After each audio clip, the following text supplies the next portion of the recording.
দেশটা একেবারে রসাতলে চলে গেল, চারদিকে শুধু দুর্নীতি আর দুর্নীতি। আরে ভাই ঠিকই বলছো। এমন কোনো সেক্টর নাই যে দুর্নীতি নাই।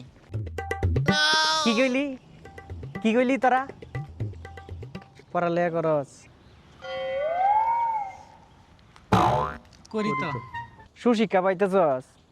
ভালো করে পড়াই মাস্টার। মনে তো হয় না। কি কর জহির? হরে ভাই তুমি ঠিকই বলছো। কেমনে ভালো করে পড়াই? কেমনে সুশিক্ষা দিব তোরা রে? সম্ভব এটা? এক প্রাথমিকের শিক্ষক এরারে 18-19 হাজার টাকা বেতন দেয়। আরে যারা এই প্রথমবার সরাইয়া এগুলো শিখায় তারারে দেশ 18,000 টাকা বেতন। মাধ্যমিকে যে একটা ফুলাপান ভালো করে গড়ে উঠবো তারে দেশ 10,500 টাকা বেতন। আচ্ছা গেল। এখন হাই স্কুলে বললাম, এখন উচ্চ মাধ্যমিকে বেতন দেশ 25-26 হাজার। তো এক শিক্ষকের কি ইয়া নাই, ওই সংসার নাই? তো এরা যদি তোর এই অবস্থায় থাকে এইরকম, মানে গরিব কি এতে রিক্সা হলেও ভালো টাকা ইনকাম করে, তাহলে তোরা সুশিক্ষা করতে দিব? আবার উন্নত মারাও তো উন্নত যে ওইবা, তো তুমি নিজেই তো ঠিক মতো শিক্ষা পাইছো না, শিক্ষাই যে পাইছো না, তো তুমি আবার উন্নত মারাও। উন্নত দেশ দুর্নীতিতে দেখে যাইতেছে, ইচ্ছা না মারি দিত শালার করে। পাগলার কথা চিন্তা করে লাভ নাই, বাদ দে।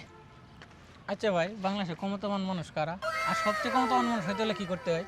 তোর কি মাথা গেছে? হঠাৎ ক্ষমতাবান মানুষের খোঁজখবর নেস? না ভাই এমনি। তোর কি ক্ষমতাবান মানুষ হইতে ইচ্ছা নাকি? কিরে রুম মিথ্যা কস না করে? না মানে আরে বেটা শুন, এই বাংলাদেশের সবচেয়ে ক্ষমতাবান কারা জানোস? সবচেয়ে ক্ষমতাবান হইল জনগণ। এরপরে কারা? প্রধানমন্ত্রী, রাষ্ট্রপতি, প্রধানমন্ত্রী, মন্ত্রী, এমপি এরা। তারপরে হইলো মন্ত্রণালয়ের সচিব আছে সবচেয়ে ক্ষমতাবান। পরে তোর হলো অতিরিক্ত সচিব ক্ষমতাবান। এরপরে হলো তোর যুগ্ম সচিব। এরপরে এইভাবে তোর ক্ষমতা আসলে বাগুই আইতে থাকে। তাহলে কি এমপি চেয়ে এক ধাপ নিচে মন্ত্রণালয়ের সচিবরা? হরে ভাই এমপিতে এক ধাপ নিচে হলো সচিবরা। তাহলে ভাই সচিব হইতে গেলে কি করতে হয়? প্রথমে বিসিএস ক্যাডার হইতে হয়, পরে 23-24 বছর চাকরি করতে হয়। এই 23-24 বছরের চাকরির অভিজ্ঞতা নেওয়ার পরে সচিব হওয়া যায়। এমপি হইতে গেলে কি তাহলে কোনো পরীক্ষা লাগে না? এই জন্যই আমি পাগল, আমার সবাই পাগল করে। হ্যাঁ, একটা বিসিএস ক্যাডার হইতে প্রথমে তার 200 নম্বরের প্রিলিমিনারি, 700-800 নাম্বার বা তারও বেশি লিখিত পরীক্ষা, এরপরে আবার ভাইবা, এগুলো দিতে হয়। দিয়া কি করতে হয়? 23-24 বছর চাকরি করতে হয়। এরপরে এত অভিজ্ঞতা লইয়া, হ্যাঁ কি কস, এত অভিজ্ঞতা লইয়া তারপরে সে সচিব। ভাবতে পারো একবার। হ্যাঁ, আর একটা এমপি হইতে গেলে তার কিছু পড়ালেই লাগে না। একটা খেতে কামারের কিছু টিয়া পয়সা আছে, একটা ফকিন্নি মার্গা, কোনো কিচ্ছু জানে না, ব কলম জানে না, কোনো আইন জানে না, কোনো পড়ালেখা নাই, সেই বেটা সংসদে যায়, এমপি হয়, আবার সেটা সংসদে গিয়ে আইনও বানায়, হে আইন আবার পালন করতে হয়। আর তোমরা রাস্তাঘাটে কইয়া বেড়াইতেছ দেশ দুর্নীতি আছে, দুর্নীতি যাইব কেমনে যাইতো দুর্নীতি? হ্যাঁ, দেশের আইন খেলা বানায়। আচ্ছা ঠিক আছে, অনেকেই কইব যে এমপি অনেকে তো শিক্ষিত আছে। হ্যাঁ, শিক্ষিত এমপি তো নেওয়া দরকার। শিক্ষিত কেন, এদের কি একটা পরীক্ষার ব্যবস্থা করা যায় না? যে হলো দেশটা চালাইবো, যে মন্ত্রীরা এমপিরা দেশটা চালাইবো, তাদেরকে একটা পরীক্ষার ব্যবস্থা করলে কি সমস্যাটা হয়? তাদের একটা পরীক্ষা দিয়ে এমপি হোক, 1000-1000 টাকা বেতন পায়, 4-5টা গাড়ি চালায়, এত বড় তার হলো এত সুযোগ সুবিধা, তো দেশের মানুষের টিয়া খরচ করলে তো আর ইয়া লাগে না। মানুষের টিয়া যেটা মনটা সেটা খরচ দেয়। বুঝি না কিছু।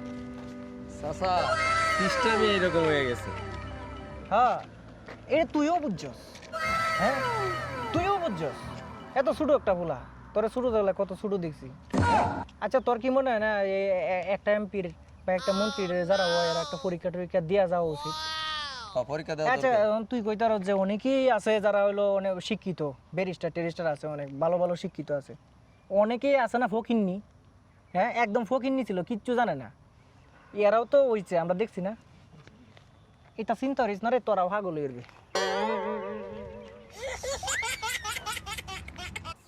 চল জহির, কথা বাড়ায় লাভ নাই।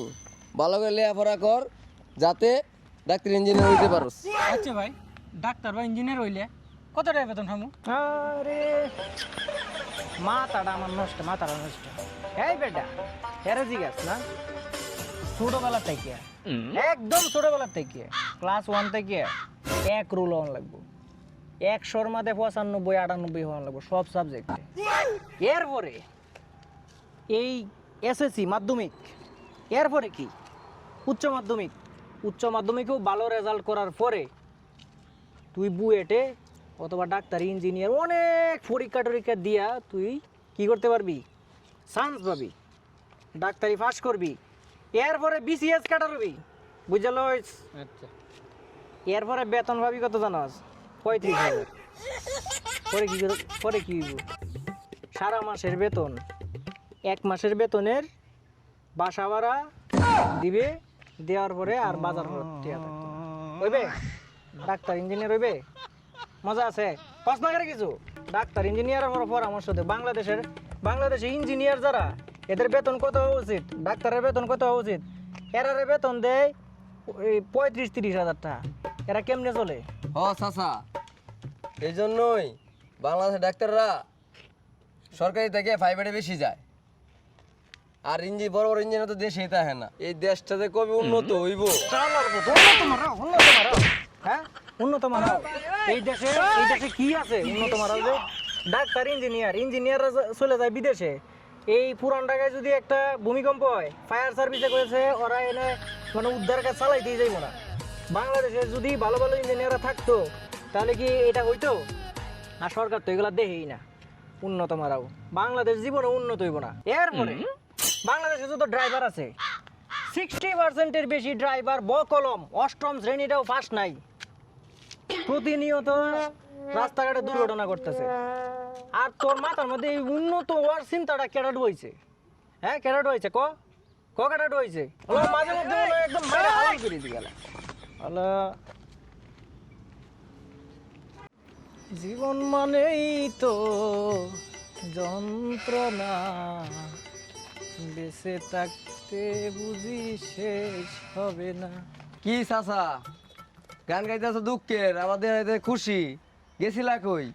হাসপাতালে গেছিলাম রে। হাসপাতালে কেন তোমার অসুখ নাকি? হ্যাঁ রে বেটা, আমি হাসপাতালে কি অসুখের লেগে যাই, অভিজ্ঞতা নিতাম যাই। তোমার কথা আমি কিছুই বুঝি না। বুঝবি ভাই, তা বুঝবি, যাও কয়েকদিন আর একটু বড় বয়স হোক তখন বুঝবি। আচ্ছা চাচা, তাহলে হাসপাতালে কি অভিজ্ঞতা নিলা?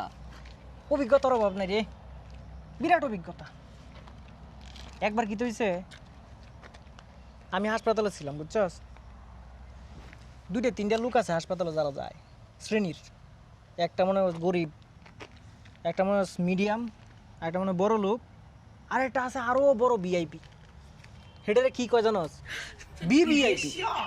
আচ্ছা, যারা গরিব এরা হাসপাতালে যে যাইবো, হাসপাতালে যাওয়ার সাথে সাথে কোন জায়গায় টিকিট কাটবো, কোন জায়গায় কি করবো, মানে কোন ভর্তি হবো, কোন জায়গায়, এই সব জানতেই যে সুস্থ লোকটা লয়ে যায়, এইটা মনে হয় অসুস্থ হয়ে যায়। কি বুঝলি? পাগল হয়ে যায়, এটা অসুস্থ হয়ে যায়।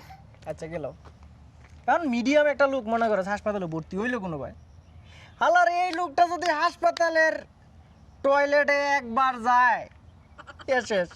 কেউ দেখ গায়ে অসুস্থ হয়ে উঠতে রয়েছে। এরপরে আরেকটা বিষয় আছে, ভিআইপি আর ভিভিআইপি, এটির কথা জিগাইতে না? হ্যাঁ, এটি কি তাওয়ারে জানাস? টিহা দে, টিহা দিলে মানে টিয়া যদি দেয়া যায় হাসপাতালে তাহলে সব আছে। একই খাবার, হাসপাতালে খাবার দেখছিস তো কোনো সময়? হ্যাঁ দেখছি। যারা হাসপাতালে খাবার দিতে হয় এরারে কোনো ভাই চুপি 200 টাকা দিয়ে দিবি, দেখবে তোরে একটা ডিমের জায়গা 4টে ডিম দিছে। যদি তোর মাংসের তরকারি হয়, এখন মনে করো যে আগে এতটাই দিত, এর 200 টাকা দিয়ে দিবি, মানে চুপি দেওয়া লাগবো। দেখবে তোর লাগে এমন একটা বাড়ির মধ্যে মাংস কষা এলো, বুঝছস? হাসপাতালের অভিজ্ঞতা খুব মজা, মাঝে মাঝে যাই, মনটা খুব ভালো থাকে। আল্লাহরে কই আর কি, আহা কি সুন্দর। হ্যাঁ, তুই গেছিস না হাসপাতালে মনে কোনো সময়? হ্যাঁ, কেন লাগে আমার সময়টা নষ্ট হয়েছে বেটা, এই অভিজ্ঞতা হলে একটা মন না আমাদের একটা খুব মজা আছে। যা নিজের কাম কর যা।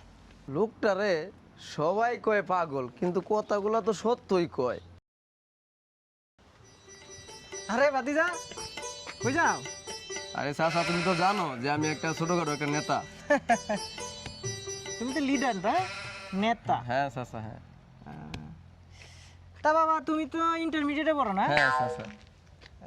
টিউশনের দাম না মনে হয় বাড়ছে ভালো এখন নাকি? কেন চাচা? না মানে তোমরা তো এখন ল্যান্ড ক্রুজার ছাড়া চলো না, তোমরা দেশ স্বাধীন করছো। আগে তো লেগো না জুইলে যাইতা কলেজে, এখন তো ল্যান্ড ক্রুজার ছাড়া চলো না। আরে না না চাচা, কি কো তুমি? আচ্ছা, দেশটারে নতুন একটা ডিজাইন করতেছো তাই না? হ চাচা, চেষ্টা করতেছি। তাহলে এই যে বাস স্ট্যান্ড, সিএনজি স্ট্যান্ড, সাদাটা তো আর তুলো না। না না চাচা, তুমি কি কো? এডি আমরা যাই না এডি। হাদিয়া তুলো, হ্যাঁ? আরে না না না। হাদিয়া? আরে না হাদিয়া? না না না, এডি না চাচা, তুমি কি কো? এডি কামাও। আরে না চাচা। পরে অন্য কোনো ফান্তি আইলে মনে হয় উঠে যাবে গা। সমস্যা নেই তো? কোনো সমস্যা নেই। কেন যে মানে মরি না।